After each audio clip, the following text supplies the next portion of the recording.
Hey, what's going on, Ram fans? I have my Week 18 Rams up straight up picks. It's a difficult week. Some of these games, almost like picking preseason games, but I'll give it a shot. Been on a pretty good roll, so I'll try to keep it going. Have my head-to-head victory over Pete Prisco pretty much sealed up, and those power rankings. Kind of everything's kind of settling into place. I think the Minnesota Detroit game could shake things up a little bit, a couple of other games. Before I get started, gonna go on a little mini rant here. I don't really pay too much attention to the Pro Bowl. It's nice when your team gets some selections, and it's a bummer when you don't. And I've kind of complained over the years how top-notch teams, the elite teams, just get way too many selections. It happens over and over again. This year, Puka not getting selected, I kind of get it when you look at the guys that did get selected in the NFC, Justin Jefferson, CeeDee Lamb, they're deserving. Puka missed some games, and that hurt his cause probably. Ross St. Brown, same thing. I get it. Terry McLaurin, I don't know, man. I don't get that one. And again, I'm not going to get too spun up about it, but yeah, I think if you asked, 16 NFC general managers who they'd rather have, you know what the answer is going to be. Now, Kyron Williams, a bit of a different deal here. I thought he was starting to get respect. It really did. Seemed that way anyways, but when it comes to the Pro Bowl, I guess not. Now, Barkley, no one's going to argue with him. He might be the best player in the league right now. Gibbs from the Lions, okay. Josh Jacobs over Kyron Williams, no, I'm not feeling that either. But again, I'm just going to leave it at that. Hey, maybe we shouldn't be awarding a slot to a fullback and maybe expand it to 4 running backs instead. Kyle Juszczyk is in the Pro Bowl. Kyron Williams is not. Let that settle in for a minute. Enough of that nonsense. Let's get to my Rams Up Straight Up picks, and we will follow that with my power rankings. Last week, pretty good week. I went 14-2. Pete Prisco went 12-4. So I have opened up a 12-pick lead over him. 175 correct, 81 wrong. That's a 68% correct rate. Pete 4 percentage points behind me with 163 correct and 93 wrong. We both got the Colts, Giants, and Saints, Raiders games wrong.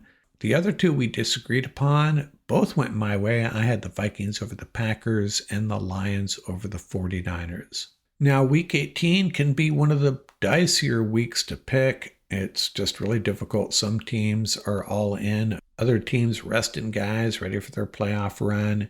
And still other teams possibly checked out entirely. And these Saturday games are a perfect example of that. Browns at the Ravens. The Ravens favored by 17.5. That's right, 17.5 points. And why might you ask? Well, they need a win here on the first Saturday game to secure the AFC North for sure, because the game after that is the Bengals Steelers. If the Ravens were to lose and then the Steelers were to beat the Bengals in the late Saturday game, the Steelers would be the AFC North champions. So the Ravens definitely have something to play for, not knowing the result of that Bengals-Steelers game quite yet, obviously. Now the Bengals-Steelers are 1.5 point underdogs to the Bengals. They're in for sure. And if the Ravens have already won, game becomes much less important to them. Actually, you think they'd put the Steelers-Bengals game first, right? But Ravens-Browns first, and we assume the Ravens win, and then the Bengals versus the Steelers. Steelers really won't have much to play for, while the Bengals still have a shot at the playoffs. If they can win this game, and they are favored, and then the Chiefs beat the Broncos, and then the Jets beat the Dolphins on Sunday, the Bengals would be in. And your first thought is probably, well, the Jets might upset the Dolphins, but how are the Broncos going to beat the Chiefs? Well, Broncos are actually heavy favorites because the Chiefs have nothing to play for. Going to be sitting out a bunch of guys. But let's stick to these two games first. Browns versus Ravens. I'm going to take the 17.5 point favorites to win. The Ravens at home, by the way. And I'm going to take the Bengals over the Steelers. That game's in Pittsburgh. So in that scenario, the Ravens are your AFC North champions, and the Steelers, I won't get into all the minutia, but they could end up as the 5 seed playing at Houston, or they could end up as the 6 seed and they'd be playing the Ravens in Baltimore. Now, if they somehow manage to pull it off, winning against the Bengals while the Ravens are losing to the Browns, and they would be hosting the LA Chargers.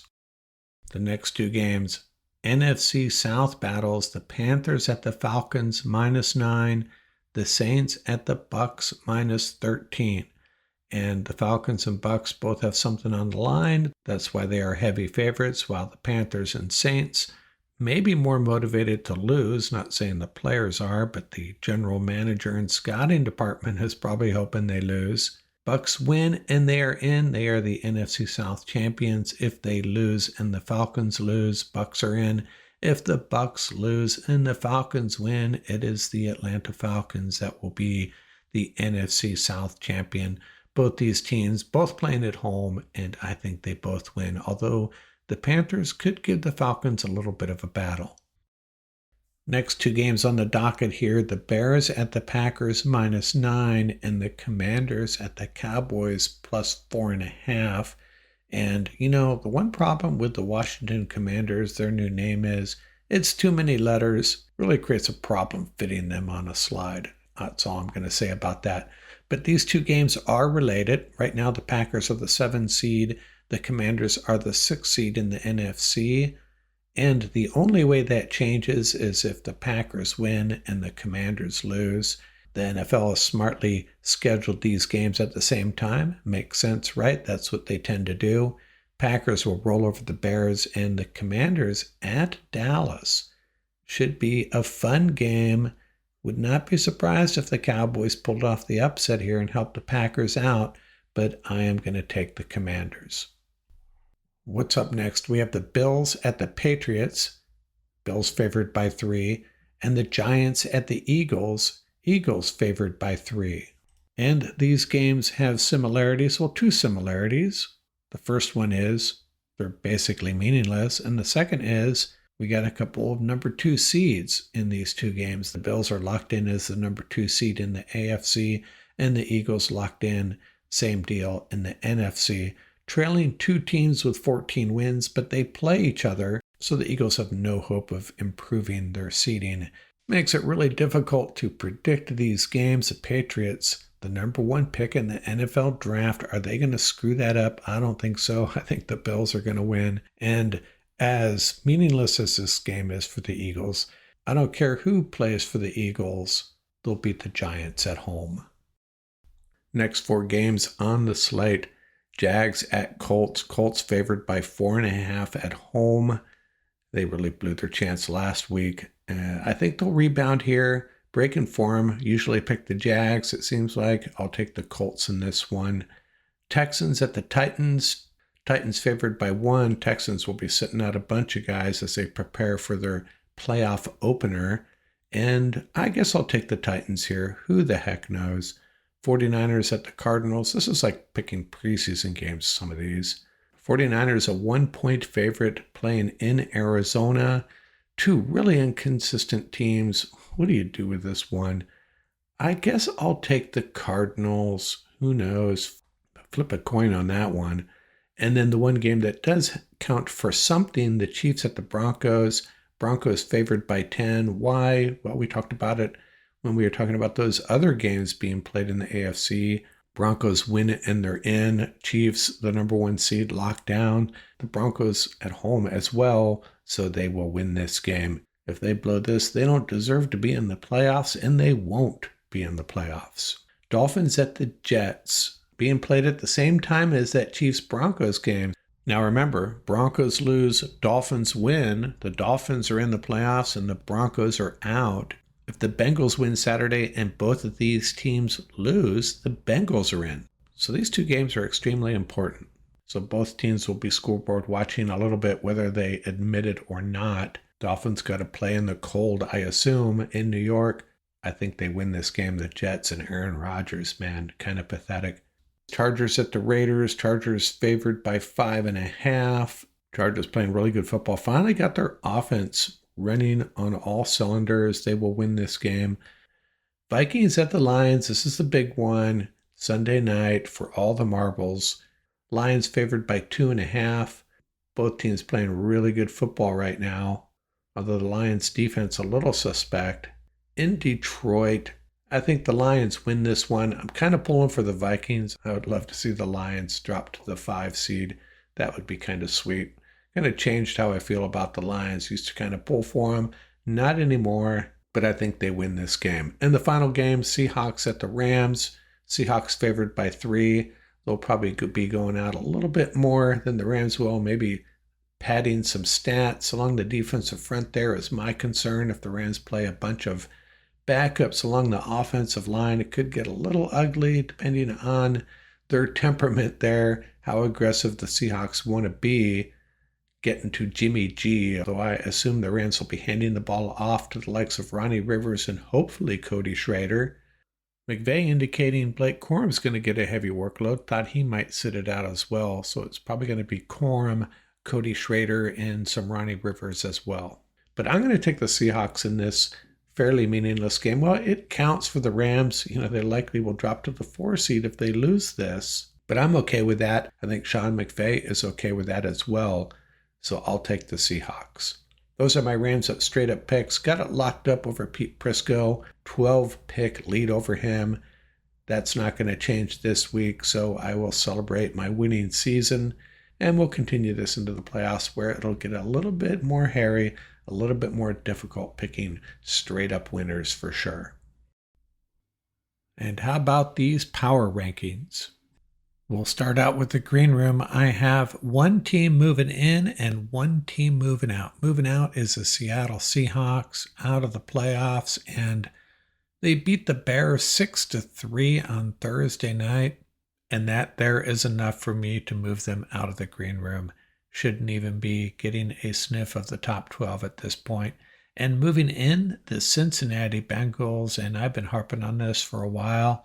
They are a team that if they can find a way to get into the playoffs, looks like pretty slim chances right now. They will be a really dangerous team. Took care of the Broncos to give themselves a chance, but now they need a little bit of help. But they are my new team in the green room. And 2 teams sticking in the green room from last time. The Bucs, really tempted to move them up, bump someone else out of the top 12. I'm not trying to disrespect the Bucs. They're probably my number 13 team, and you could make a strong argument for elevating them into the top 12 for sure. And the Texans, I think that's where they belong right now in the green room. And not a lot of changes in the top 12. I'll have 2 cases where I flipped teams, and the Broncos are not one of them. They are my number 12 team. And, I heard on the radio this morning that the Broncos are one of those teams that are going to get into the playoffs likely anyways. And that's going to be about it. Maybe they win a game. They may have Super Bowl aspirations, but I don't think it's in the cards for them just yet. Good football team, though. They remain my number 12 team. My number 11 team, the Commanders. It took them overtime to beat the Falcons at home. So not entirely impressed on their way to the playoffs, though. And my number 10 team, the Steelers, another team that, they're a playoff team, obviously. Are they a Super Bowl team? I don't think so. I still think the Bengals would be a more dangerous team if they got into the playoffs than the Steelers. But they are my number 10 team. Got to give them credit for what they've accomplished. And my number 9 team, and this is one of my flip teams, I dropped our Rams from number 8 to number 9. Hey, I wasn't impressed with our offense, and you know what? Probably should have lost that game to the Cardinals. Got very fortunate at the end there. And if not for that ball bouncing off a helmet into the air and Ahkello Witherspoon making that incredible grab, the Rams would be playing for their lives against Seattle probably late Sunday. And who'd they flip with? Well, I bumped the Chargers over the Rams. Just the opposite of what's happening with the Rams. The Chargers offense is full throttle. They played defense for the first half of the year, and now their offense is getting it together, starting to look like a dangerous team. Now, are they a team that could win the Super Bowl or even get to the Super Bowl? Probably not. My number 7 team, the Packers, and this is another flip I did. They moved from number 6 to number 7. Not a very good outing against the Vikings. And as someone else said, their lack of a true number 1 receiver may be hurting them come playoff time. Still a very good football team. This is one team I don't really want to see come to SoFi in the playoffs, though. Not necessarily because they're a great football team, but I just find that Packer Nation a little annoying coming into SoFi Stadium. You Packer fans that live in LA and have grown up in LA, what are you doing? You got to be rooting for the Rams at this point. And the team that jumped over them, the Ravens, moved from number 7 to number 6. They are on a roll. And, these last 6 teams are the teams, or the top 6 teams, I should say, are the teams that are serious Super Bowl threats, in my opinion. And the next team is the Eagles. I've seen them rated as high as number 1, but I still have some issues with the Eagles. Their quarterback, when he's on, he is electric, but can he win with his arm? Not convinced. And my number 4 team, the Vikings, they just demolished the Packers, and the Sunday night game against the Lions is going to be epic. They started out on fire early in the year. Eventually, I had them at number 1. Then the Rams beat them. They went on a little bit of a swoon there, but they are back, my number 4 team. And number 3, the Detroit Lions. And I have a feeling this may change after Sunday night. Their defense really battered, playing poorly, giving up a lot of points over the last few weeks. And we'll see if the Vikings can take advantage of it. But until they do, giving the Lions a nod over the Vikings. And my number 2 team, the Buffalo Bills. Josh Allen, the real difference maker here. They're a team that can beat the Chiefs. If they were playing each other right now in Kansas City, I'd probably take the Bills. But I still have the Chiefs as my number 1 team, the number 1 seed in the AFC, the best record in the NFL. That Patrick Mahomes factor, right? But giving them credit where credit is due, do I think they're going to win the Super Bowl this year? I do not, but I'm still giving them my number 1 ranking at this time. That's my Week 18 Power Rankings. We'll do one more edition of this right before the playoffs. I think that Lions-Vikings game may shake things up here a little bit.